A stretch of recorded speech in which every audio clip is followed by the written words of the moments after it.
Court is now in session. You may be seated. Good afternoon, Your Honor. May I call the case? Sure. Calling number 4 on the Session J list for December 23rd, 2025. The Honorable Justice Kathleen McCarthy Nyman presiding. Commonwealth versus Kelsey Fitzsimmons, 2025, 77 CR 311. Scheduled today for a motion hearing. Could counsel please identify themselves for the record?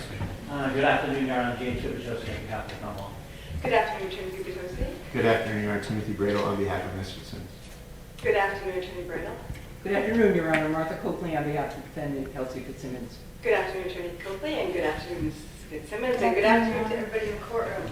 So, the court is in receipt of a motion by Attorney Bradle, an expedited motion, I guess? Yes, Your Honor. Thank Okay, you for having us. Attorney Bradle?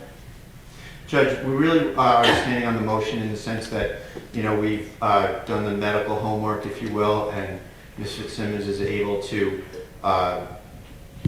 muster the appropriate amount of oxygen or deep breath, and she can comply with the terms that the court has requested. We had her visit with the institution nurse and a couple of times, and we're confident that she's able to do it, and I hope that the court will reinstate what the court initially wanted her to undergo.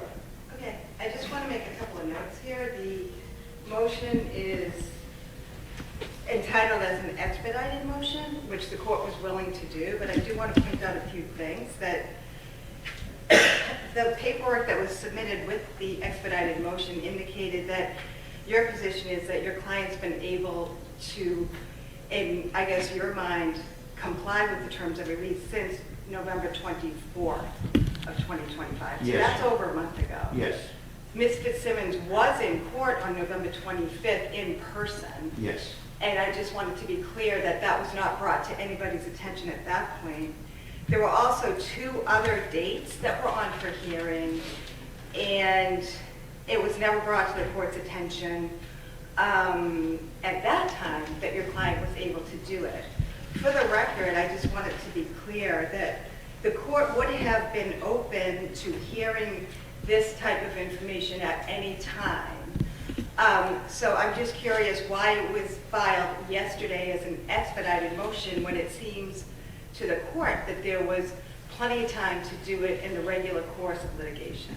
Judge, we elected to prosecute the SJC appeal, and that's the reason. Okay. That's it. All right, so I just wanted to make the record clear that from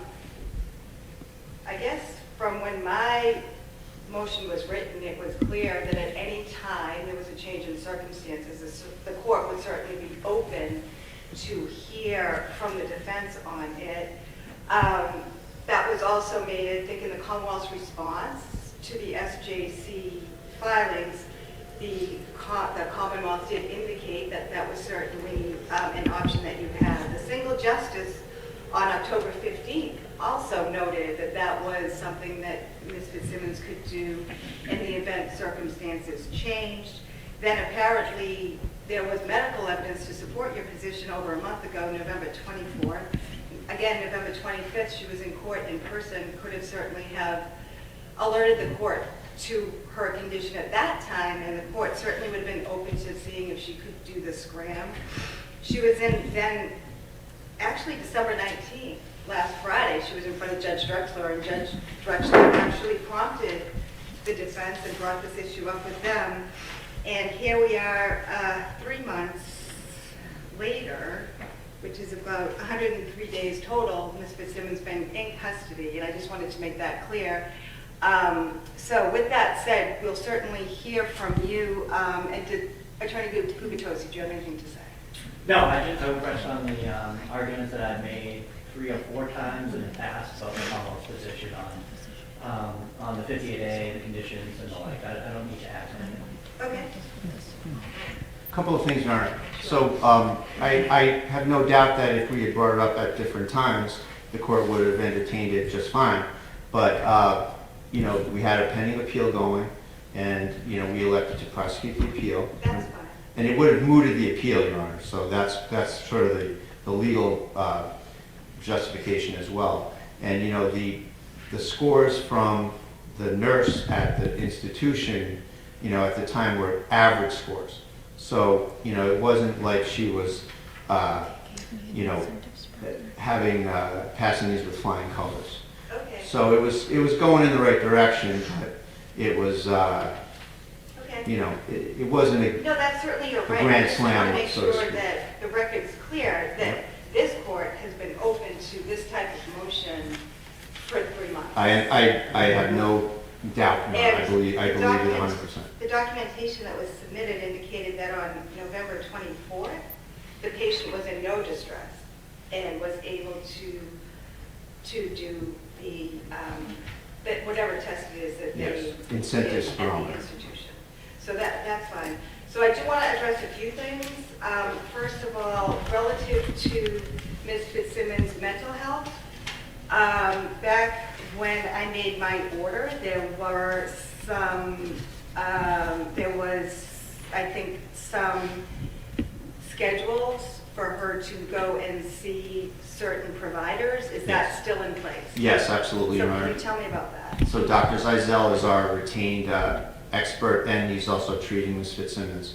And he is ready to go with appointments, and he understands that probation is to be informed of all the appointments and compliance issues, et cetera.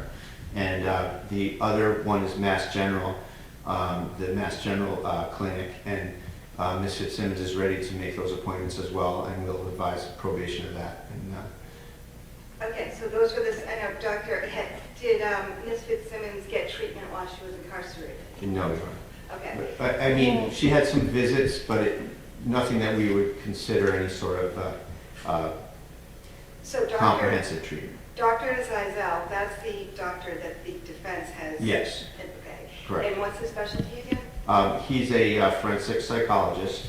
I've worked with him for many years, and he's also taken an interest in Ms. Fitzsimmons in the sense of treating her as well as being a consultant for us. So do you have a treatment plan currently from him, or what was the plan if, back? So it was, Dr. Zeisel was going to see her twice a week, I believe it was, and then she was going to have at least a weekly with Mass General. And I think that, And what's the, is there a specific doctor at Mass General? well, Dr. Nisevich, you may recall, is the kind of the head of the team. I don't know if he's going to be specifically on the meetings. I think that's going to be a Zoom type situation. Okay. So that will be Zoom, and how about Dr. Zeisel? I believe, if I could say one more here. Sure.